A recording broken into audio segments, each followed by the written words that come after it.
Aldehyde এটা হচ্ছে alkane plus অ্যাল, functional group অ্যাল, তাই এই ইটা উঠে যায়। অ্যালকান প্লাস অ্যাল, তাহলে এটা হয় অ্যালকান অ্যাল। এই অ্যালকান যদি একটা কার্বন হয় তাহলে এটা কি হবে? Methane অ্যাল, methanol. যদি দুটো কার্বন হয় তাহলে ইথানল। যদি তিনটে কার্বন হয় তাহলে নেম কি হবে? প্রোপান অ্যাল। যদি চারটে কার্বন হয় তাহলে নাম কি হবে? বিউটান অ্যাল। তাহলে মিথানল এটার স্ট্রাকচার কেমন?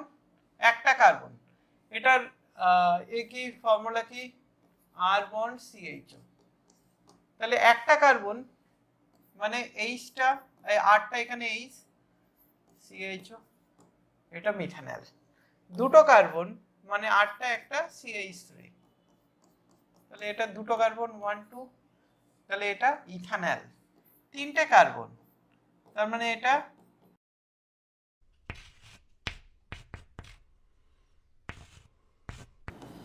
তিনটে কার্বন মানে আর আর গ্রুপটা কোনটা? এটা হচ্ছে আর গ্রুপ, আর বন্ড সিএইচ।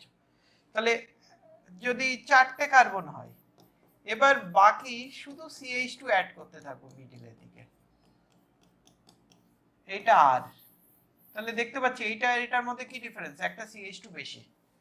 যদি আমার 7টা কার্বন হয় তাহলে এটা কি হবে? হেপ্টানল। হেপ্টানল স্ট্রাকচার কিরকম হবে? CH3 CH2 CH2 CH2 CH2, কটা হলো? 1 2 3 4 5 6, লাস্ট এটা CH2। তাহলে এইটা হচ্ছে কি? হেপ্টানল। তাহলে মিথানল, ইথানল, প্রোপানল, বিউটানল, হেপ্টানল কিভাবে হবে সেটা আমরা বুঝতে পারলাম প্রত্যেকটা স্ট্রাকচার। বন্ড লাইন ফর্মুলা এটার কি রকম হবে? তিনটে কার্বন, এটা 1, এটা 2, এটা 3। এটার কি রকম হবে? 7টা কার্বন, 1 2 3 4 5 6 7, এই লাস্ট এটা CHO। এটা হচ্ছে বন্ড লাইন ফর্মুলা।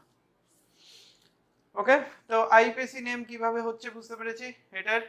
এবার যদি রিপিট হয় CHO বন্ড CHO, তাহলে এক নম্বর দুটো কার্বন হলে কি হয়? ইথেন। কততে অ্যাল আছে? 1 আর 2 তে, 1,2 ডাই অ্যাল। এখানে কিন্তু এই ইটা উঠবে না, অ্যালকান, এই অ্যালকানই থেকে যাবে। কেন? অ্যালটার আগে ডাই লেখা আছে, এই ডি